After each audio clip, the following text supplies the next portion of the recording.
आज की इस विस्तृत चर्चा की शुरुआत करते हैं एक बहुत ही अहम और शायद थोड़ी चुभने वाली सच्चाई के साथ। आज का हमारा विषय है ग्रेग मैक्यून की मशहूर किताब essentialism, the disciplined pursuit of less. हाँ, और ये किताब आज के वक्त में बहुत जरूरी है। बिल्कुल, मतलब आज की दुनिया में जहां हर तरफ शोर है, हर कोई कुछ ना कुछ करने को कह रहा है और वो जो सब कुछ हासिल करने का एक अजीब सा दबाव है हम सब पर, ऐसे में ये किताब एक ठहराव की तरह है। सही कहा। और इस विषय को पूरी गहराई से समझने के लिए ना हमने कई बेहतरीन सोर्सेज को खंगाला है, जैसे हमारे पास Graham Man, JFT performance solutions और थ्राइव स्ट्रीट एडवाइजर्स की काफी शानदार बुक समरीज है। और इनके अलावा भी कुछ रोचक चीजें मिली हैं हमें। एकदम। रिसर्च करते हुए चेल्सी एडम्स नाम की एक फोटोग्राफर का ब्लॉग भी मिला। ये बहुत ही दिलचस्प है क्योंकि उन्होंने अपनी भूलने की आदत से बचने के लिए इस किताब के सारे जरूरी कोट्स एक ही जगह लिख लिए थे। ये तो बहुत ही प्रैक्टिकल तरीका है ना? इसके अलावा पर्सनल इम्प्रूवमेंट एकेडमी का एक लेख, टॉक्स एट गूगल का एक बहुत ही गहरा यूट्यूब स्निपेट और शेल्फ हेल्प क्लब हाउस की एक एक्शन ओरिएंटेड वर्कबुक भी हमारी इस चर्चा का हिस्सा है। तो हमारा मकसद बहुत ही साफ है। हम ये समझना चाहते हैं कि इस इंफॉर्मेशन ओवरलोड के दौर में सिर्फ उन चीजों को कैसे चुना जाए जो सच में मायने रखती हैं। यानी भीड़ से अलग हटकर सोचना। वही तो, ये चर्चा उन सभी सीखने वालों के लिए एक गाइड है जो बिना थके अपनी जिंदगी में अपना सबसे बड़ा योगदान देना चाहते हैं। ठीक है, चलिए इसको समझते हैं। JFD परफॉर्मेंस सॉल्यूशंस की समरी पढ़ते हुए मुझे जॉन मैक्सवेल का एक बहुत ही गहरा कोट मिला। हाँ, वो कोट सच में बहुत प्रभावशाली है। वो कहते हैं कि हम एक ऐसी दुनिया में रहते हैं जहां लगभग सब कुछ बेकार है और बहुत ही कम चीजें ऐसी हैं जो सच में कीमती हैं। यही वो बिंदु है जहां से एसेंशियलिज्म और मिनिमलिज्म के बीच का अंतर साफ होता है। पर्सनल इम्प्रूवमेंट एकेडमी के लेख में इस बात को बहुत अच्छे से समझाया गया है। लोग अक्सर इन दोनों को एक ही मान लेते हैं। बिल्कुल, लोग सोचते हैं कि दोनों एक ही चीज है, लेकिन ये दोनों काफी अलग हैं। मिनिमलिज्म मुख्य रूप से बाहरी चीजों को कम करने पर जोर देता है, जैसे कि घर का सामान कम करना या अपनी अलमारी से फालतू कपड़े निकालकर फेंक देना। मतलब फिजिकल चीजों की सफाई। हाँ, लेकिन एसेंशियलिज्म अंदरूनी सफाई के बारे में है। ये हमारे कमिटमेंट्स, हमारी जिम्मेदारियों और हमारे वक्त के बारे में है। ये सीधे शब्दों में कम लेकिन बेहतर की सोच है। Less but better. ये एक बहुत बड़ा फर्क है और JFD की समरी भी इसी बात पर जोर देती है कि एक नॉन एसेंशियलिस्ट इंसान हमेशा सोचता है कि हर चीज जरूरी है। उसे लगता है हर मौका बराबर है और उसे सब कुछ करना है, जो कि नामुमकिन है। एकदम नामुमकिन है। इसके उलट एक एसेंशियलिस्ट जानता है कि दुनिया की ज्यादातर चीजें गैर जरूरी हैं। वो अपनी जिंदगी को डिफॉल्ट मोड में नहीं छोड़ता जहां दूसरे लोग उसका वक्त तय करें। वो अपनी जिंदगी को खुद डिजाइन करता है और अपनी जिंदगी को डिजाइन करने के लिए जो सबसे जरूरी हथियार है ना, वो है चुनाव की ताकत, पावर ऑफ चॉइस। हाँ, ग्राहम मैन के नोट्स में इस बात पर बहुत जोर दिया गया है। सही बात है।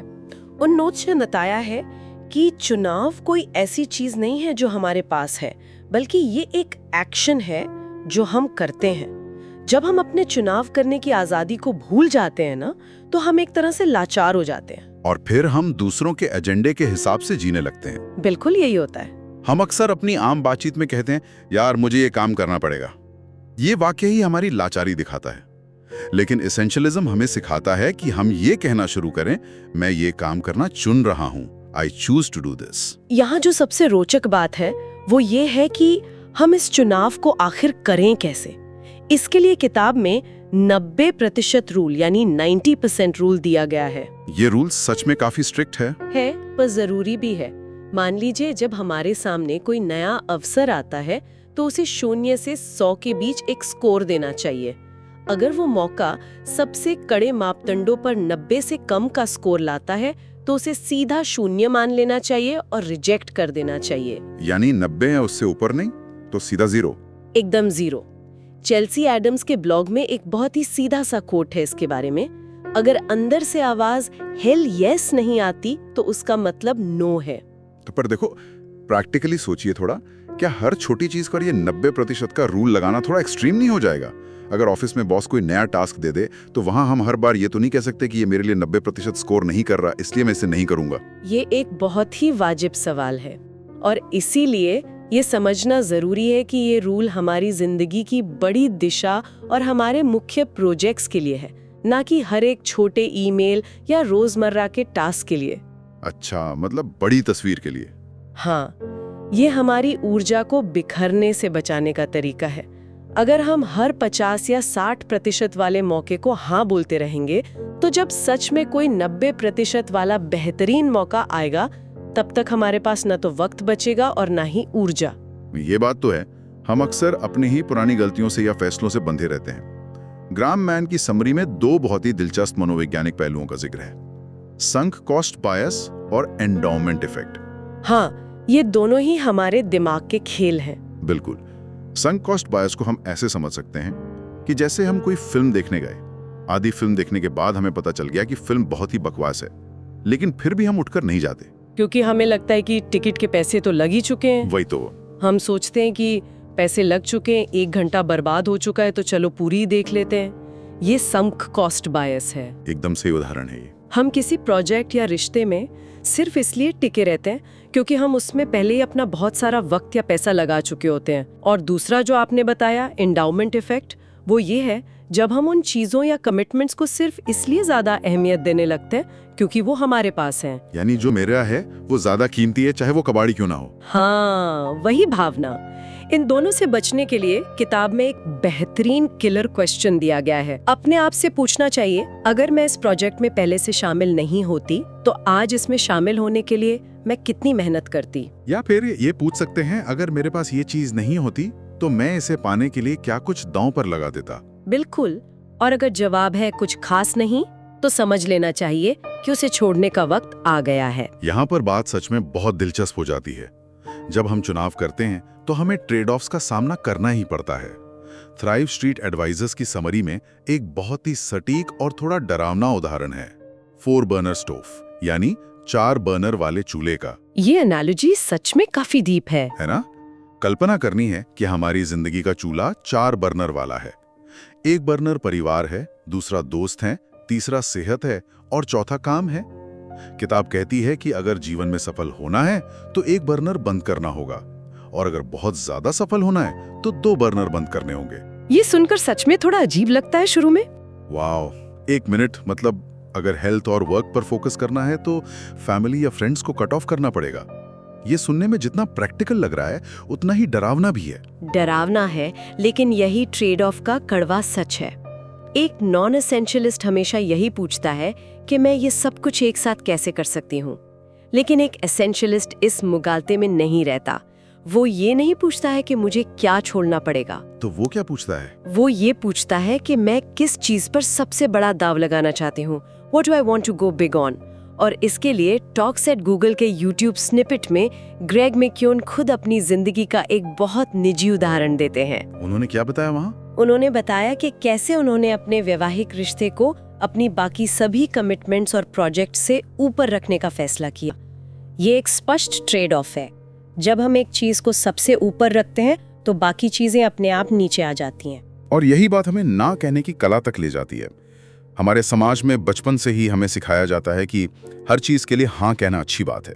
हाँ कहने पर इनाम मिलता है, लोग पसंद करते हैं, और ना कहने पर एक तरह की सामाजिक सजा मिलती है। एक अजीब सा माहौल बन जाता है। बिल्कुल। लेकिन चेल्सी एडम्स के ब्लॉग में पढ़ते हुए लेखिका एन लॉमट का एक बहुत ही शानदार कोट दिखा मुझे। उन्होंने कहा है, no is a complete sentence, यानी ना अपने आप में एक पूरा वाक्य है। जरा सोचिए कितना पावरफुल है।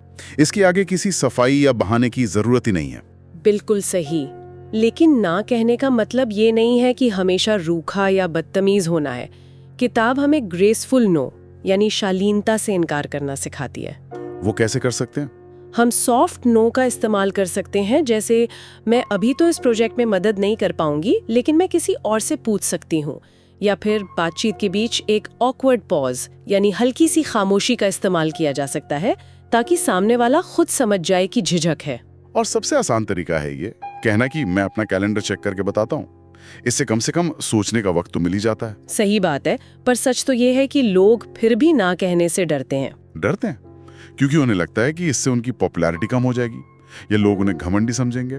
और ये शुरू में थोड़ा बहुत सच भी हो सकता है। लेकिन लंबे समय में ये लोगों का आदर दिलाता है। लोग ये समझने लगते हैं कि इस इंसान के वक्त की कीमत है, और जब ये इंसान हाँ कहता है तो सच में अपना 100% देता है। एक अस्पष्ट और आधे-अधूरे मन से कही गई हाँ से एक स्पष्ट ना कहीं ज्यादा बेहतर है। एकदम। इसी बात को आगे बढ़ाते हुए थ्राई स्ट्रीट एडवाइजर्स की समरी में एक बहुत ही पावरफुल कॉन्सेप्ट दिया गया है, एसेंशियल इंटेंट।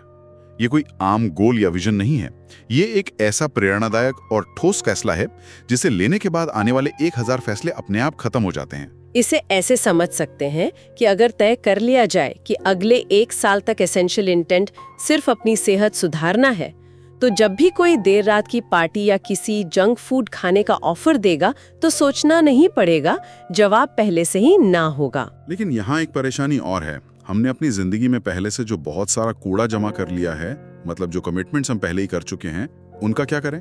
यहीं पर ग्राहम मैन के नोट्स में अकाउंटिंग की दुनिया से एक बहुत अच्छा तरीका बताया गया है, जीरो बेस्ड बजटिंग। वो कैसे काम करता है? देखिए, अकाउंटिंग में अक्सर लोग पिछले साल के बजट को ही थोड़ा बढ़ा घटाकर अगले साल का बजट बना लेते हैं, लेकिन जीरो बेस्ड बजटिंग में शुरुआत 0 से होती है। हर एक खर्चे को साबित करना होता है कि वो आज की तारीख में क्यों जरूरी है। ये बहुत ही कमाल का आइडिया है। इसे हम अपने वक्त और कैलेंडर पर भी लागू कर सकते हैं। ये सोचने के बजाय कि मैं इन 15 मीटिंग्स को कैसे मैनेज करूं, सब कुछ हटा दें, 0 पर आ जाएं।